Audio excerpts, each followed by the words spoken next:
साथियों नमस्कार। मैं संतोष मंडलोई पुनः आपके बीच में लगन भाग 5 लेकर उपस्थित हुआ हूँ। मित्रों, लगन वास्तव में अपने आप में एक बहुत बड़ा ही कार्य है और जिसने लगन लगा ली समझो उसका जीवन उद्धार हो जाता है।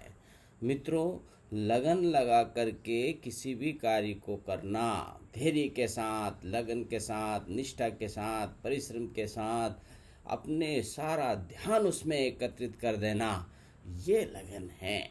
और जिसने ये लगन लगा ली समझो उसका सारा काम, सारा उद्देश्य, सारा लक्ष्य, सारा उसका जो भी वो चाहता है वो प्राप्त कर सकता है। मित्रों, लगन वास्तव में जीने की एक कला है और इस कला को हम वा अति ही विनम्र होकर, अति ही स्वाभाविक रूप से कर सकते हैं। इसमें किसी प्रकार की कोई आपको मेहनत करने की आवश्यकता नहीं, कोई कठोर परिश्रम करने की आवश्यकता नहीं है। बस आपका ध्यान एकाग्र होना चाहिए, यही लगन है। वह लक्ष्य जो आपने बनाया उसको हमेशा अपने ध्यान में रख करके निरंतर करते रहने का प्रयास करना चाहिए, यही लगन है। मित्रों, इसके लिए एक मैं छोटी सी आपको एक कहानी सुनाना चाहता हूँ। एक बार एक संत के पास एक व्यक्ति आया और वह बोला कि प्रभु, मुझे ईश्वर प्राप्ति का उपाय बताइए। संत उसे लेकर एक लोहार के पास गए। उस समय लोहार तलवार पर धार लगा रहा था। मित्रों, वह अपने काम में इतना तल्लीन था, इतना मस्त था, इतना एकाग्र था, इतनी लगन से उस कार्य में लगा हुआ था कि उसने संत के आने का उसे आभास ही नहीं हुआ, कुछ आप उसे मालूम ही नहीं पड़ा। वह अपनी तलवार की धार पर ही ध्यान एकाग्र कर लगन के साथ लगा रहा। जब उसकी धार लग गई तब उसने अपना ध्यान आगंतुकों की ओर किया और देखा और विनम्र होकर के उन्हें जो है नमस्कार करके बोला कि प्रभु, मुझे माफ़ कर दीजिए, मैंने आपकी तरफ ध्यान नहीं दिया। और बोला, क्षमा कर दीजिए, तलवार की धार लगाने में मैं इतना ध्यान मग्न था कि मैंने आपकी ओर ध्यान नहीं देखा।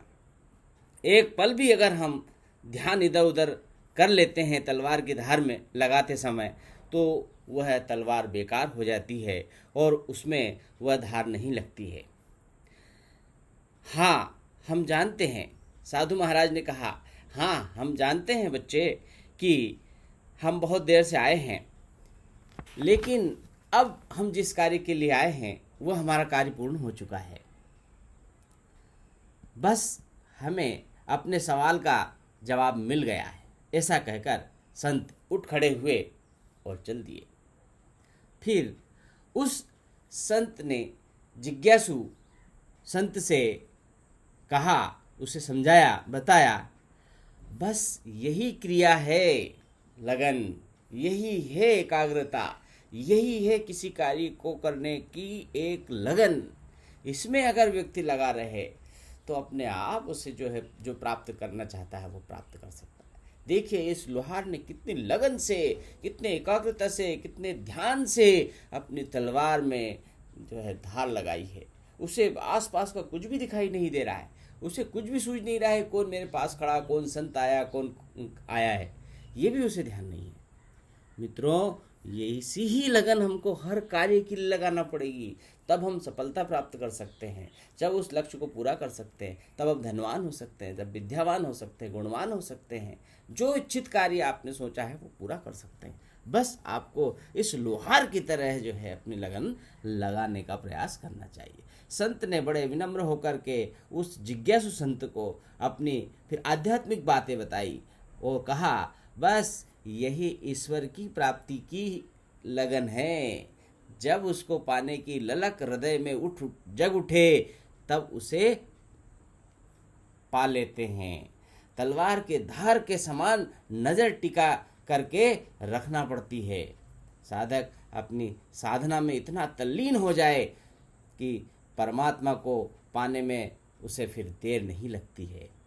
हम जिसे खोजना चाहते हैं, जिसे पाना चाहते हैं, जिसके लिए हम लालायित हैं, वह हमारे उस लगन से ही प्राप्त किया जा सकता है।